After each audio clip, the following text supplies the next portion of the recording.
सोचिए साल 1922 है। देश का सबसे बड़ा राष्ट्रवादी आंदोलन, असहयोग आंदोलन अपने चरम पर था। लेकिन अचानक सब कुछ बदल जाता है। महात्मा गांधी को गिरफ्तार कर लिया जाता है 6 साल के लिए। और पूरे देश में एक अजीब सी खामोशी छा जाती है, एक कन्फ्यूजन। अब क्या होगा?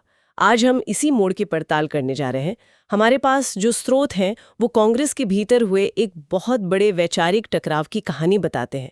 एक ऐसा टकराव जिसने आंदोलन की दिशा ही बदल दी।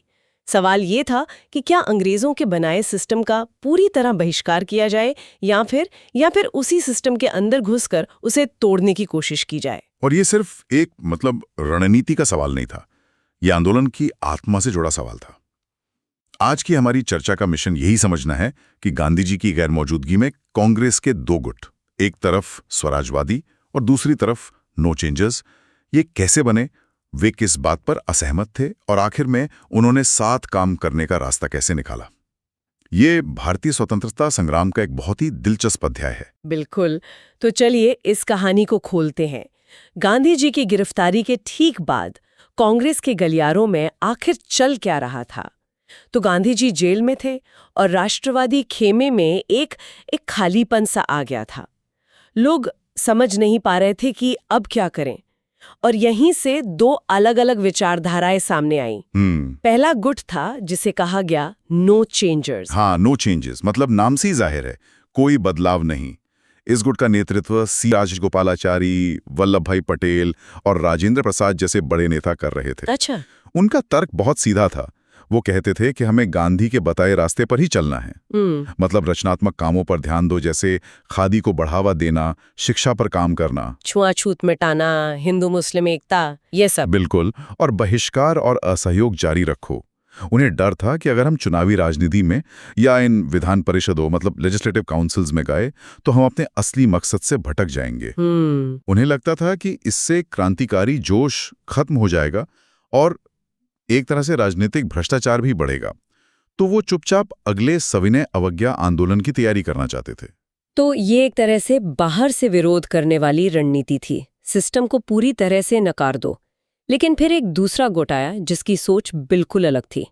वे थे स्वराजवादी। और यहीं से कहानी असल में दिलचस्प हो जाती है। बिल्कुल। इस गुट के नेता थे CR दास और मोतीलाल नेहरू। उनका कहना था कि ये जो राजनीतिक खालीपन आ गया है इस दौर में, हमें चुप नहीं बैठना चाहिए। हाँ, क्योंकि उससे तो लोगों का मनोबल टूट जाएगा। सही बात है।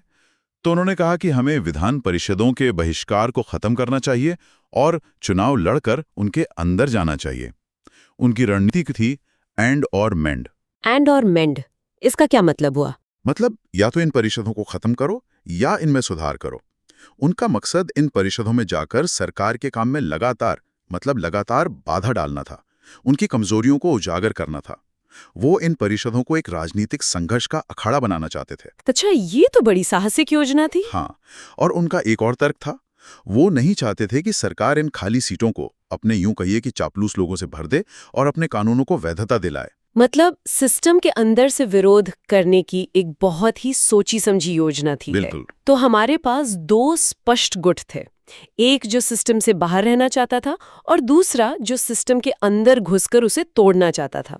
जाहिर है टकराव तो होना ही था।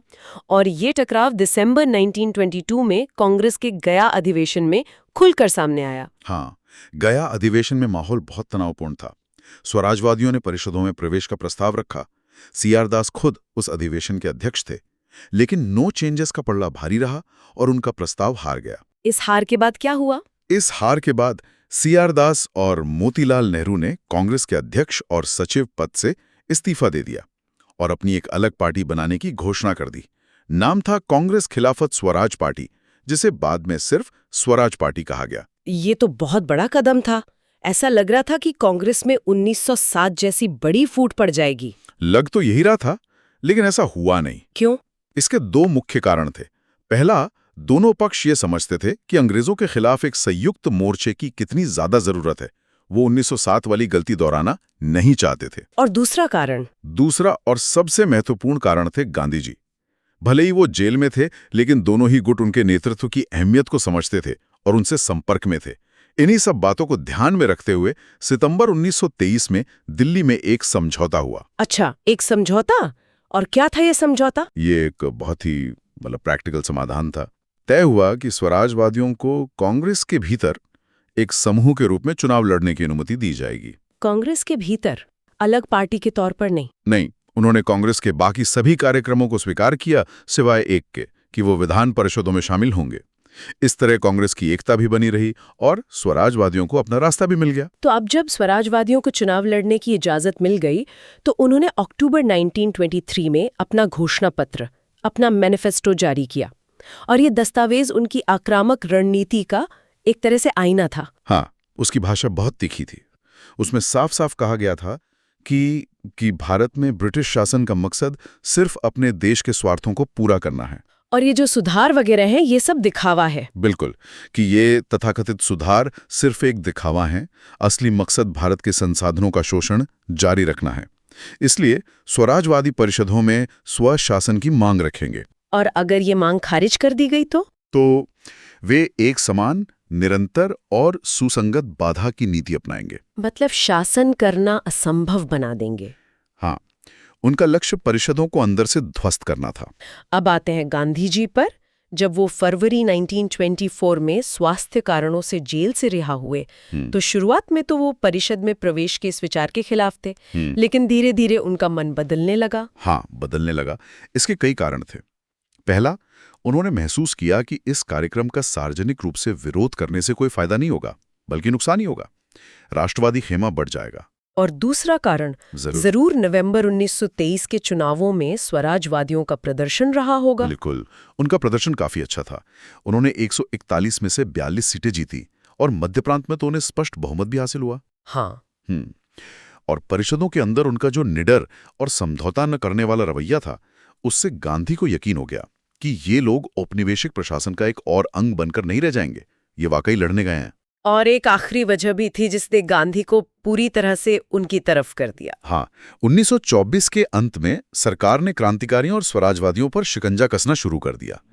इस दमन ने गांधी को नाराज कर दिया और उन्होंने स्वराजवादियों की इच्छाओं के आगे झुककर उनके साथ अपनी एकजुटता दिखाई। और इस सुलह पे आखिरी मोहर लगी दिसंबर 1924 में कांग्रेस के बेलगाम अधिवेशन में। ये वही अधिवेशन है जिसकी अध्यक्षता गांधी जी ने की थी। हाँ, एकमात्र बार अपने पूरे जीवन में। वहां ये तय हुआ कि स्वराजवादी कांग्रेस के एक अभिन्न अंग के रूप में परिषदों में काम करेंगे। तो ये थी कहानी एक गहरे वैचारिक मतभेद से एक अनोखे राजनीतिक समझौते तक पहुंचने की।